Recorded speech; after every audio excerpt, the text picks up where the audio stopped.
Welcome back to Biomed Buddy. Today we are going to go through a quick checkout of the START Coag Analyzer by Diagnostica Stago. This is an extremely reliable unit.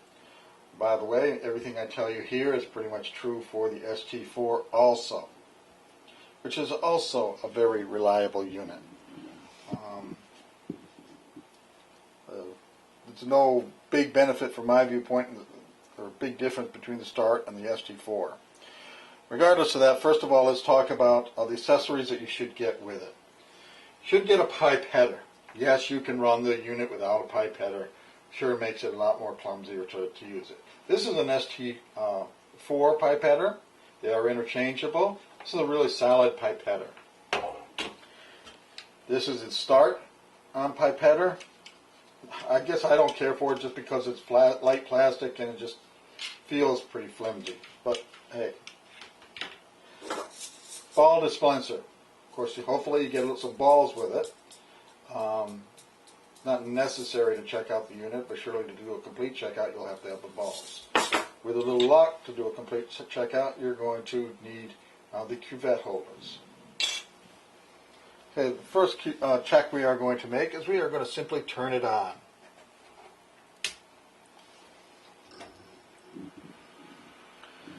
And this is the first time this has been checked out, by the way. I just got this from eBay. Of course, I'm capable of repairing these units. And the reason for this demo here is so that you will get one that's already working. It does a serial line test. It did a RAM test.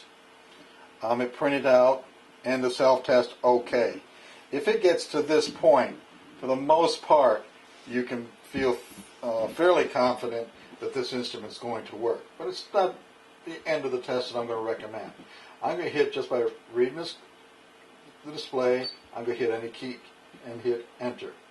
I'm going to hit 4. This is the system check. Enter. I want to do 2, the diagnostic check. Enter. Enter to run self-check. This is for the keyboard test. It wants me to press 1, then 2, then 3, then 4, then the pipetter, 1 key, 2 key, 3 key, enter key, 4, 5, 6, escape, 7, 8, 9, paper advance, arrow key to the left, 0, decimal point, arrow key to the right, press the key to continue. It says key bunch test error. Somewhere I pressed either the wrong keyboard, the wrong button, or not fast enough, or there's a problem with the keyboard. But we're going to continue. I really didn't see the problem, but we're going to continue. Now it's going to do a RAM test. RAM OK, press a key to continue. EEPROM test, press a key to continue. We're checking now your display. You see all the dots are present. Enter. Again, all the dots are present. Good display. Press a key to continue. Pipette test. It wants you to press your pipette. Press a key. Pipette test OK. Serial line test. This takes a second. That just checked out the pipetter. The electronics of the pipetter is good. It does not check out the repeatability of the pipetter. Which, if you give me a call or an email, I can tell you who can check out who will do the calpetter. In fact, actually, I think I can do that right now. Pipette Repair Services. This has just been certified by them this year, January 2011. End of self-test. We're all good. Now, just so you know, if I hit 2 and hit enter again, and let's see, I think I have to hit 0, I get to another test which is pretty much service orientated, and I am not going to get involved with this program. You can cause problems if you do. I'm just mentioning it that it's there. So if you're using this video to do some more troubleshooting, at least you'll be aware. going to cause yourself more problems than it's worth. But anyways, it's how you calibrate the temperature and the channels and some of the measurement wells. We're not going to do that. All right. It escaped. We'll get back out of that. Back to the diagnostic Costago main menu. We're going to go for a second here to, and I'm cheating here, and I know this is how to check out the measurement stations without having any reagents. We're going to go into test mode, and this is just a general check. 1, enter. 1, enter. Hit the right button, it helps. And we're going to just, for grins and giggles, we're going to go 2, enter for the PT. Patient ID for 1, we're going to use 1, 2, enter. For 2, we're going to do 4, 5, enter. 7, 8, enter. 0, enter. That doesn't make a point. 0, enter. 5, we're going to go 6, enter. 6, 7, enter. I'm trying to figure out what key isn't working here. I don't see they're all working. 8, we'll go and enter. Okay, and that's all we want to do. Now, we are simply going to cheat the system. That's why I say I hope you have cuvettes. I am going to put a little distilled water in it. And again, this is just a check that you can do.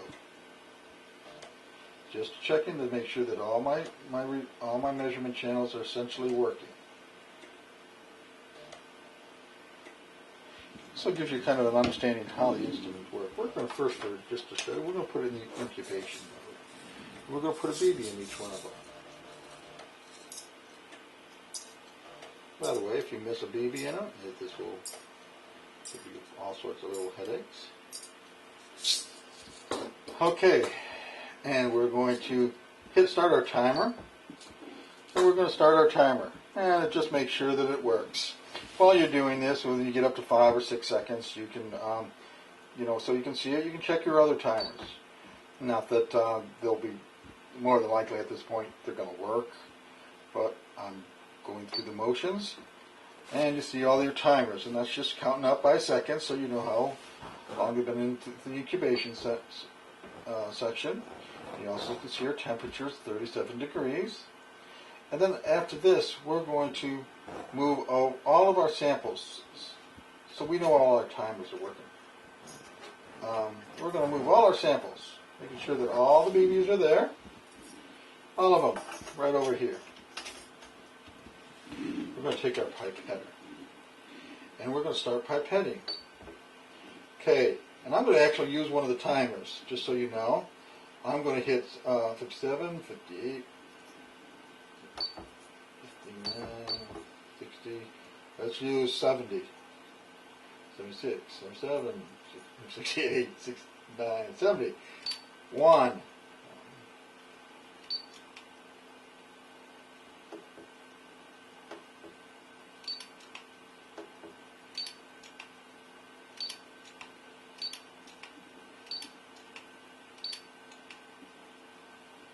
All right, as you can see, I just started all my tests. All my tests are running. With a little luck, I did all of them. And, of course, I started them when I hit the button. I started this timer for making that measurement. So the first one is going to be, let's just say 0. The next one's going to be started at 2 seconds. The next started at 3 seconds. The next started at maybe 5 seconds. The next started at 6 seconds. They all started a second or so away from each other. I'd say probably 1 or 2. We're going to find out in a second. Because I'm trying to wait for a little bit so that we get a realistic reading somewhere around the 35. So you're going to wait 35, 40 seconds. And then what you want to do is you can simply pull the unit out. And as you can see, we got test results. And you'll be able to see the 67.4. They should be in essentially less time counting downward. because the first one in there is going to take the most, the second one a little less, and so forth. Now, if you wanted to get a repeatability, you could actually put in one at a time and time each one of them, and pull them out so that you'll get the same number. You have to be pretty accurate with that, but hopefully you get the idea. But for the most part, I will tell you this instrument is going to work for samples. Thank you very much for attending BioMedBuddy training session for the START unit. This is a quick checkup designed for somebody buying a START or an ST4 on eBay. Simply to make sure you get a good unit. Thank you.